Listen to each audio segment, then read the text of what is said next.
What's going on, everyone? My name's Henry, formerly known as The Bad Habits. Today is the debut video of our rebrand. Yes, it was a stupid name, that's why we're here. Now, I am Henry from Ahead of the Curve. Say it with me now. Ahead of the curve. Good shit. If this is your first time finding one of my videos, especially under this new moniker, please hit the subscribe button, leave a like, and in the comments below, tell me what's your favorite Friday the 13th film. Personally, mine is... I'm just kidding, folks. We're going to save that to the end. Best believe we're going to get there in due time. I want to put a full disclosure out early on in this video. This is not dedicated reviews to each film. If you want to know how I feel about, for example, the 2009 reboot, I actually do have a solo review where it's just about that film. And beware, fans of Jason and the Friday the 13th franchise. I don't consider myself a big fan of these movies. You'll see as we get through this video. Not a huge Friday the 13th fan. I like the character Jason sometimes, but overall, it was always below Halloween, Nightmare, even Child's Play. Jason was really low on the slasher totem pole. Best believe a lot of these films are worthy of a The Shit Show episode. The video you are currently watching, I must add, is a part 2 continuation of last year's ranking video. In 2023, we went through all the Nightmare on Elm Street films, and within this very video right here, a lot has changed in a year, but also not a lot too. Things are slightly different, but yeah, look at this shit right here. I promised in this video that I would go through all these films. At the time, during this video, I didn't even have all the films. I had to hunt down this Jason Slasher collection. That collection right there includes 9, 10, and Freddy vs. Jason. So, simply because they couldn't call them Friday the 13th. So without further ado, folks, let's break in the new studio here. Let's get to the damn video. Cue the intro.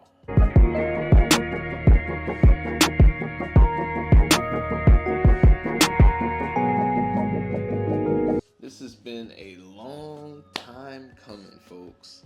Let's get into it. Since we're ranking all the films, we're gonna have a slightly different layout here. We're gonna do worst at the bottom to first at the top.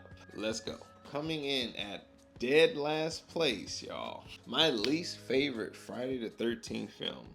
After going through this adventure that took me quite a while, my least favorite film in this franchise, Part 7. I consider this to be a huge drop off compared to 5 and 6. I don't know if adding a narrator to, recap the events of the previous films really helps, but I didn't mind it here. What I did mind was the fact that we have to have 2 sets of credits before the film really begins. That's annoying. It's simply there to add runtime and pad out the film. So now we have 2 in the beginning and the end credits. What are we doing, folks? Come on. Now, some of you fans might be like, no, this is Kane Hodder's first film, first portrayal as Jason. Look, the film does not hang on his shoulders, so to speak, okay? I know he's the goddamn face of the franchise, but Kane Hodder as this portrayal as Jason, let me be clear, it's fucking dope. Homie really makes an impression here. But hold on, we're in part 7 and we're introducing X-Men like powers now? How did we get here? Damn. This is not structurally sound. Falling apart here, y'all. But hold on. Why are we in the 7th film and now we're introducing people with X-Men like powers? I mean, come on, man. What are we doing? And worse off, if I'm being honest, the final girl whose name I just simply do not remember. That's a common theme for these films. With her, I didn't really find her interesting. What I did find interesting was near the climax of this film when, the teenagers, even though they're about to be murdered, I found it interesting that the whites are fucking inside the house while the Negroes are out in the van. I don't know if that was intentional, it just felt like a misfire. I also LOL'd at the coward doctor who uses a woman as a meat shield to save his life. In the end, he gets his shit fucked up just like anyone else, but I gotta admit, you got me there. I also didn't really find the finale to be exciting, okay? They put Kane Hodder, the stuntman, through the ringer. Let's be clear. That shit was cool, what they put him through, but the actual finale itself, overall, is just really nothing for me here, and that's why I put it at the fucking bottom. I'd give this film a waste of damn time. In second to last place, we now have part 2, which recaps what happened in the previous film. Get used to that with these early sequels, and as you just saw with part 7, part 1 ended on a cliffhanger, which also ended with a possible dream scenario. Did everything happen the way Alice remembered? Did she have some type of mental breakdown? Maybe she was out of it. Who knows? They bring her back just to kill her in the beginning of the film, which, I actually don't mind that just for continuity's sake. I much prefer when they bring someone in, kill them off, then we move on to a new character. Personally, I had no attachment to Alice from the first film, so I didn't mind that they brought her back just to kill her, but damn, come on, Jason, a screwdriver? Brutal. The characters in this film, they're just really stupid and dumb. I find it really hard to root for characters who see a bloody bed, for example, and just continue to be calm and go about their day. And no offense to the actor portraying Jason in this film, but Jason is really whack in this one. He has no characterization at all. He kind of just, unfortunately, looks like one of the mutants from Hills Have Eyes. But oddly enough, I kind of enjoyed the boring bits of this film a little more than the boring bits in the first film. I just happen to like the first film's finale more than this one. So that's why part 2 is, well, in my opinion, the second worst film.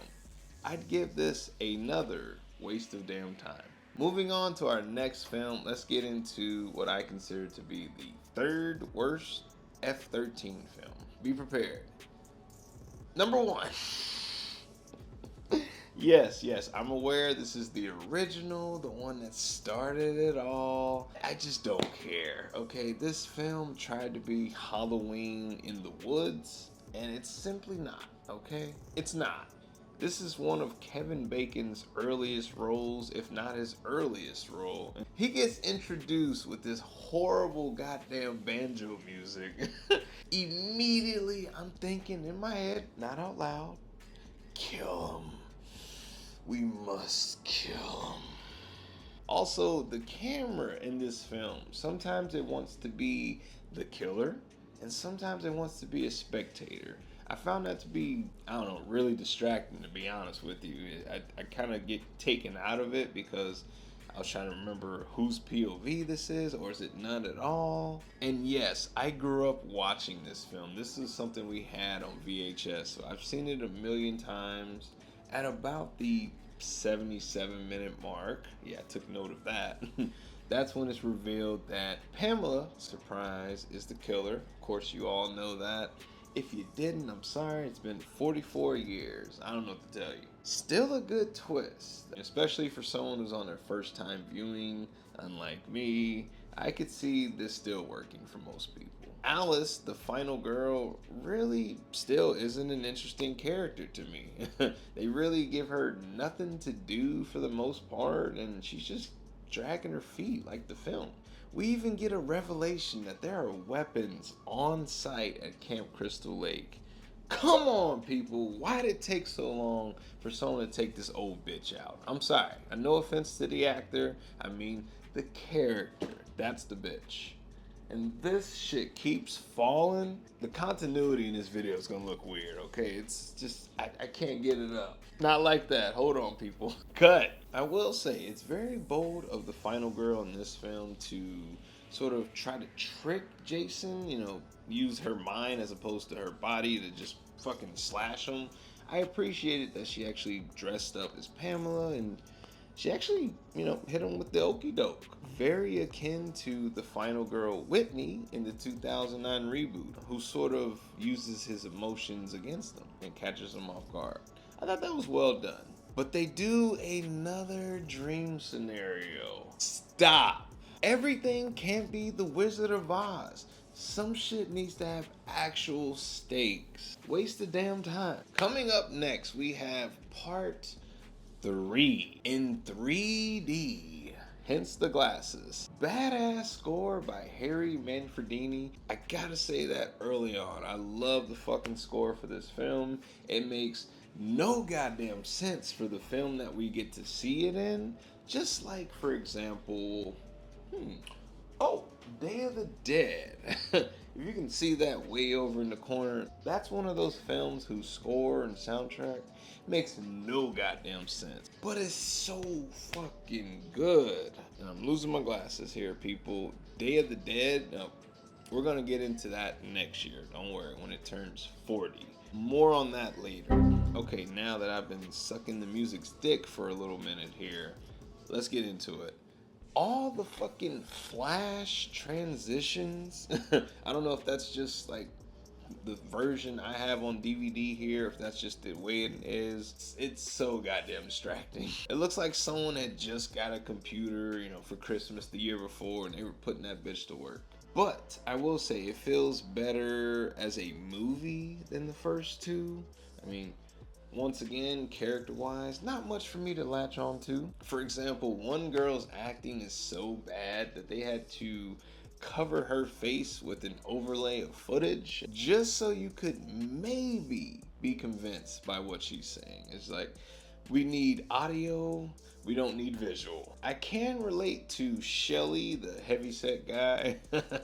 You know, nice to see a big man rock a wetsuit. Yeah, respect.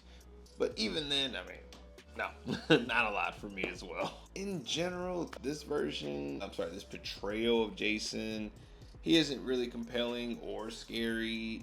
The final girl in this film, she's probably better than Alice in part 1 and the final girl part 2. I will say that, but these movies are often somewhat defined by its twist ending. Maybe if they had committed to this ending before the eventual dream scenario, maybe it would have earned some points with me. I gotta say, the idea of switching Jason and Pamela in those scenarios, I think is well done, especially would have been cool to end the trilogy there, but it gets negated because it didn't happen.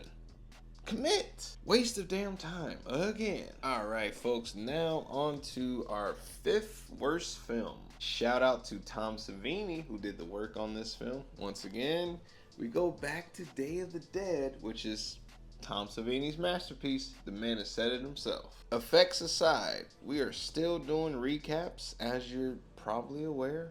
Except now, the intro is actually kind of solid on this one.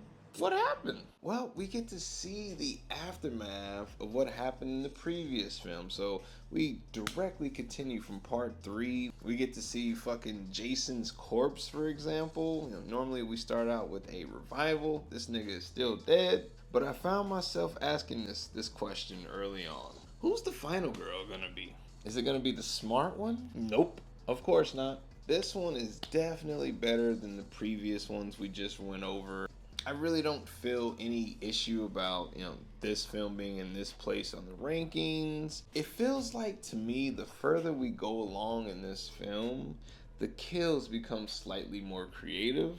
Now, I don't know if that's just a personal thing, but I was less and less excited. Outside of Jason's fucking death scene at the end, I found them to be a little tame. You know, it just didn't really work for me, but it's solid enough, people, okay? This isn't fucking Citizen Kane, but there's a decent film in part 4. I wasn't supposed to laugh, I don't think at least, but at one point in this film, near the finale, some random dude whose name I don't remember, he's fucking narrating what's happening to him. Like, he's literally just yelling with his back against the wall. He's killing me!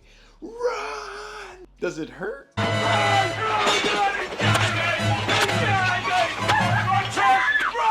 I really couldn't tell if this motherfucker was scared or in pain. I laughed my ass off. Okay, it's unintentional, but fuck, man, I'm not made of stone here. And while I'm coming down from that, we do get another lackluster Jason portrayal here. The cliffhanger ending, that's pretty cool though. Unfortunately, they don't follow up on it in part 5, at least not directly. We'll get to it. With that being said, this one gets a rating of stream it. We're improving, okay? It's solid. It's decent. Next movie. Moving on to the 6th worst film. Ironically, I have part 6. Some might consider this to be the definitive Jason movie, Friday the 13th. I thought it was okay. Hence why it's almost directly in the middle. Mostly because the main character in this film is another version of adult Tommy, so you know it's disconnected from part 5, part 4, even though it's a direct continuation. But this character is just, it's not the same at all, okay? And unfortunately, he is our main, so we have to follow him throughout, and he's also the one who kickstarts the whole fucking thing. He just really couldn't move on and leave well enough alone, which I guess if I had survived 2 ordeals with Jason, I probably wouldn't be the most sane either. But god damn, man, he really just reanimates the motherfucker. Really? At least there's a mouthpiece for us, and by that I mean a character within the film who's gonna ask questions, the ones that we definitely have at this point early on. You know, unfortunately, that motherfucker gets killed too.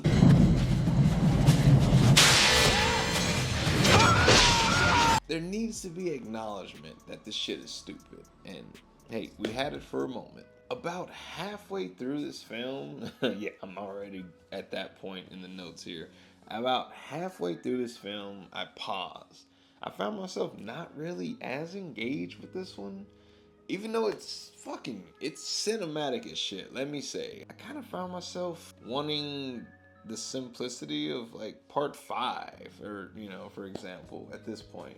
I don't know, people, I kind of just hated how Tommy dealt with Jason in the end. It really just reveals his plot armor, and there's also some really cool stunts in that finale. Just not enough for me. Also, isn't Jason supposed to be underwater in the end? Yet in the close-ups, he's dry as fuck. That was driving me crazy, people, okay? I don't hear anyone talking about it. And I think it's just me. Stream it. Thank you so much for reaching the halfway point in this video. In just a few moments here, we're going to get to the last 6 films in the ranking video. But very quickly, I want to promote next year's Halloween video. That way I'm committed to it as well. Next year, early on, I mentioned George A. Romero and Tom Savini, Day of the Dead, all that shit. Next year, Day of the Dead will turn 40, Land of the Dead turns 20, Tom Savini's remake of George A. Romero's Night of the Living Dead, that turns 35. So at this point, yeah, I'm committed to doing Dead Month. It just happens to line up for a bunch of the Dead films, and you know, I don't want to miss that opportunity. That series means a lot to me as a horror fan. Like George A. Romero's, we'll get into it someday.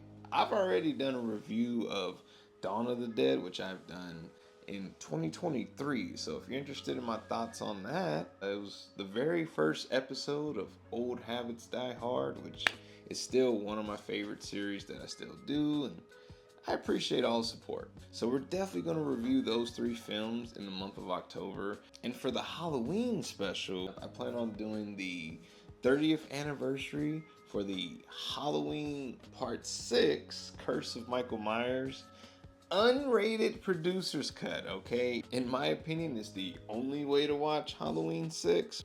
Back to the regular part of the video. Thank you so much. See you there. Moving on to the next film in the ranking. Part 9, Jason Goes to Hell. I must say, early on for this portion, I've seen this film many times on like AMC, Fairfest, or some shit like that. I've seen reruns on TV. I've never liked this film until I bought this DVD, which had the unrated version. So with that being said, I'm only reviewing the unrated version. Okay, so if you haven't seen this one, check it out, and then, maybe your opinion will be slightly different. This one knows all the Friday the 13th tropes and decides to throws a goddamn curveball. That random naked lady at the beginning, she's not there to just die at the hands of Jason. Oh, no, no, no, no, no. She's there to set up an ambush. They kill this motherfucker. There's no question about it. This is the intro, okay? Yeah, it's the 90s. We're still coked up from the 80s. Let's go. Props to the gore department in this one, okay? This one probably has what I would consider the second best gore in the entire series, okay? In first place, I'm gonna go with the reboot in the '09 reboot. Second place, this film, Part 9. And then in third place, probably Freddy vs. Jason. That shit gets pretty brutal. Creighton Duke, a character who has not existed in any other film. This character is a goddamn psychopath, but he's so goddamn fun. Played by the homie plays Rufus in Supernatural. Yeah, big fucking Supernatural fan. I plan to do a video on the pilot episode at some point, maybe next year when it turns 20. We'll get to that. But Creighton Duke is a goddamn scene stealer. He says the most inappropriate shit that makes me cringe and laugh at the same time. I don't know if it was in the script or the actor just went on a fucking tangent, but I'm here for it, okay? Even though he's a goddamn Jason encyclopedia, which makes no sense at all, especially if you pick it apart. Since we're in part 9, that means there's 8 other films before it, and some are decades apart. Apparently, the timeline is all wonky. Don't try to make sense of it. It's kind of like the goddamn Leprechaun timeline. If you watch those movies in order, like I have been doing, I'll see you at St. Patty's Day. Currently rewatching all of those, and the continuity with the Leprechaun makes no goddamn sense. So just like that, they didn't even try in Friday the 13th. Apparently, this person, Creighton Duke has encountered Jason before and he knows all this. I don't know, but it's working for me. Once again, unrated is the only way to watch this film. I had a fucking blast. A really high, excuse me, I'm gonna give it a really high stream it. And it was almost an added to the collection. So keep that in mind. All right, on to a controversial pick. Next up, we have Part 5. Yes, the first film where they tried to take Jason out of the franchise.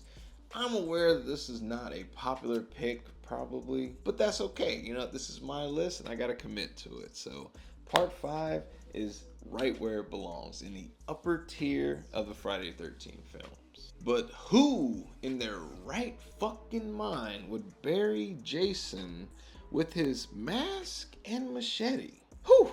Why would you do that? Try, people. Try. And also, this is our second actor to take the role of Tommy Jarvis. This is where he's sort of in a mental rehabilitation institution. I'm not really sure what to call it there, but it's kind of like a hippy-dippy commune where he's there to get better. Even though some people are not in the best mental and emotional state, these people allow weapons. Why do we have knives here? Can't you take a joke?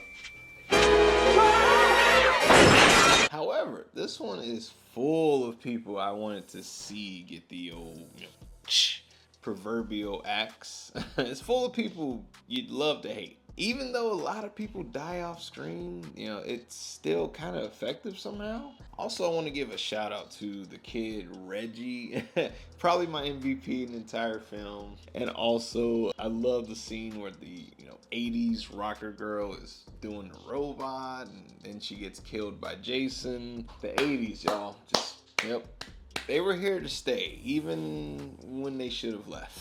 Let's be real. The climax of this film really isn't, too amazing in of itself. If I'm being honest with you. It's more about mental health than it is about, some undying ghoul chasing you with a weapon. And we also get a bit of a follow-up, a continuation of what was promised at the end of part 4. We get fucking Tommy donning the mask. I mean, it didn't follow up in the next film, and that's where that continuity just really becomes an issue. Overall, add it to the collection. It's a solid movie and I really enjoyed it. Moving on. All right, people. So the fourth best Friday the 13th film. I'm gonna go with part 8.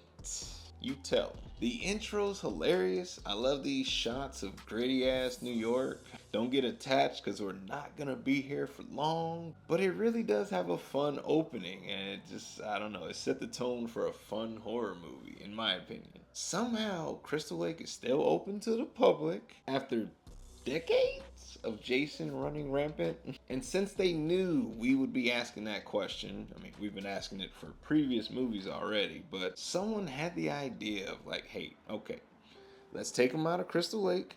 We can use that as a body of water that somehow connects to New York. So they decided to do Cruising with Jason. It's a very misleading title. Jason Takes Manhattan it's barely a thing in this movie. Why did I love it so much? Kelly Hu is in this one. If you watch BMF like I do, still a baddie. I mean, she's one of my crushes from way back in the day. Whatever. Yeah, shout out to Kelly Hu. Throughout this film, our main girl has this psychic connection with Jason. So throughout the film, he keeps randomly popping up as a kid form, but every time he shows up, he looks a little bit different. I really ended up liking that concept. It confused me at first, but then I was like, well, yeah, she wouldn't know exactly what he would look like anyway as a kid, so maybe this is her mental projection of him. And he doesn't really have a form, so to speak. I don't know. Maybe I'm giving Friday the 13th a little too much credit, but it worked for me. Once again, this Jason, played by Kane Hodder, this one takes his time in this film, In the early ones, he might dispose you really quickly, stab you, break you in half real quick. I don't know. But in this one, he's gonna relish in it. Yeah, brutal shit. And there's so many random plot lines in this film that have no resolution whatsoever. It was just kind of thrown to the side. But, a shout out to the character Julius, who probably has the most iconic death in the film. Okay? I mean, he really kind of he tries his best, so to speak, and homie pays the price. For some reason, our heroes decide to run through the sewers. Yep, because they're supposed to be smart people.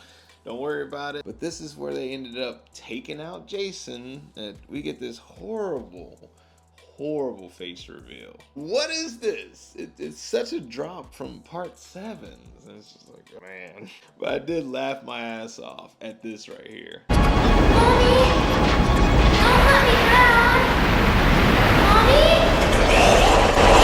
He's just like, Mommy.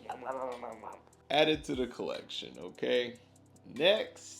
Whew, down to the last 3 films in this franchise. In third place, what I consider to be the third best Friday the 13th film. Let's do it, folks. It's the 2009 reboot, which I have right here. When I started going through all these movies, started this little adventure that we're currently on, which is almost coming to a close, sadly, I must say. I tip my hat. Yeah, when I started this whole endeavor, the 2009 reboot, that was my favorite film in the series. It was the one I had seen the most, even more so than the first one, which I had saw a million times as a kid. The reboot for me it came out at at my most edgiest, okay? I was fucking 14, 15 years old, and yeah, that one just really spoke to me at a weird time in my life. You know, I was still really into like the Saw movies, for example. Yeah, the gore's at its best. The camera work is great. The portrayal of Jason in this one, played by Derek Mears, still my favorite. I said that in the review. If you want my opinion on the '09 reboot, just watch that video, and this is just a side piece. I must say, there are 3 characters in this film alone whose name I remember. That is way more than I could tell you in any other ones, okay? Besides Alice and Pamela in part 1, Paul in part 3, I want to say. He had a pretty cool death. And then who could forget fucking Ted, because Crispin Glover keeps yelling his name. Yeah, it's just that kind of series, frankly. So when I say I remember 3, I hope that means something. Unfortunately, this film went nowhere. It was supposed to be a relaunch. You know, it perfectly sets up a sequel, even though we didn't need that ending. At least it doesn't have a fucking dream scenario. Yeah, but I really wanted to see them follow up on this one. It's a shame it came and went, and that was it. Added to the collection, like I said a month or 2 ago. So with that being said, let's move on to the penultimate film in this ranking video. Freddy vs. Jason. Yeah, okay, alright. I hate to keep repeating myself, but when I went through all the Nightmare on Elm Street films, Freddy vs. Jason was also pretty high on that list. I highly advise you to check that one out. It's probably a little cringy now, but check it out anyway. In my opinion, the most iconic anything to have versus in the title, not counting Batman v Superman. Batman vs. Superman probably wins. That's a discussion for another day, though. We're not here to talk about that. This film perfectly encaptures a Friday the 13th film and a Nightmare on Elm Street films. It's more Freddy heavy than Jason, I will say, but you know, Freddy's the one with the personality. Jason's more of a tool for destruction. And this one, it holds nothing back. Fuck the MPAA. We're not being tamed by restrictions. Part 8, even though I love it, he's running around Manhattan and he's only focused on his core group of people, which it's really distracting. It's like, this version of Jason don't give a fuck. Nope. Anybody can get it here, okay? And also, in what other Friday the 13th film can you say that Jason basically gets to first base? Thank you, Kelly Rowland. We're gonna ignore what you say in about 5 minutes after that, okay? Let her live, y'all. This was 20 plus years ago. Thing like... Watch out, watch out, watch out, watch out! And people, let me tell you, this one does not shy away when it comes to the finale. We definitely get what we fucking signed up for. We get body parts being ripped off, and hell, fucking Jason and Freddy fucking swap weapons and use them on each other. Oh man. This one gets my juices flowing, okay? It might be inappropriate to put in this video. And while we're still on this subject of Freddy vs. Jason, it's been 20 plus years. I still want a sequel to this one. They're talking about doing more Alien vs. Predator films. This one was better than both of those. Whatever though, I'm gonna go with a rating of add it to the collection. A really high one at that. Holy shit, I cannot believe we're actually here. Okay. We're at the finale, folks. This has been a long time coming. This has been a long day of filming. Let me say, it's actually been a couple hours since I started this endeavor. Who knows how long this fucking video is at this point? I'm sure you do because you're looking at it. Let's do it, y'all. The best film in the Friday the 13th franchise, in my opinion, old Henry from Ahead of the Curve, the best film. Jason fucking X. There's no question about it, okay? If you know my style of movies, you know what I fucking like. I love a piece of shit movie that knows it's a piece of shit. It's self-aware. Don't know where to start on this one. They pretty much said, hey, look, it's the 10th film. We're going to do a little bit of a celebration. You know, we're going to acknowledge what came before, but we're going to hit you with a lot of new shit. Even horror icon David Cronenberg shows up for a little cameo in this film. He doesn't stand a fucking chance, by the way. We knew he was getting the axe. David Cronenberg? This nigga? You seen The Fly? And somehow, even though this film looks cheap as fuck, just to be real with you, the sets, the green screens, the special and visual effects, I mean, they mostly don't hold up to today's standards, okay? I think that goes without saying. But there are a few that are just super iconic, okay? Even though they may look a little shitty, the idea, the concept, it's a fucking blast. I would go as far as to say it adds to the campy effect of this film. It's honestly a breath of fresh air, even when it gets a little meta, and I found myself enthralled.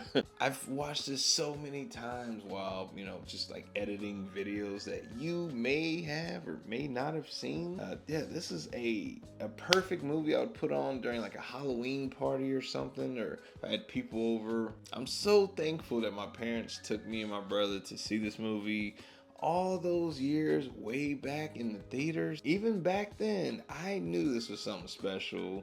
And honestly, I can't believe it took me that long to add it to my collection, you know, rewatch it.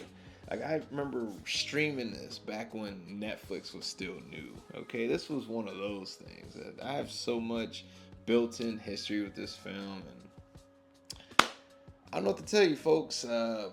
This is a horrible movie, but for a Friday the 13th film, Jason X, it gets a new religion rating.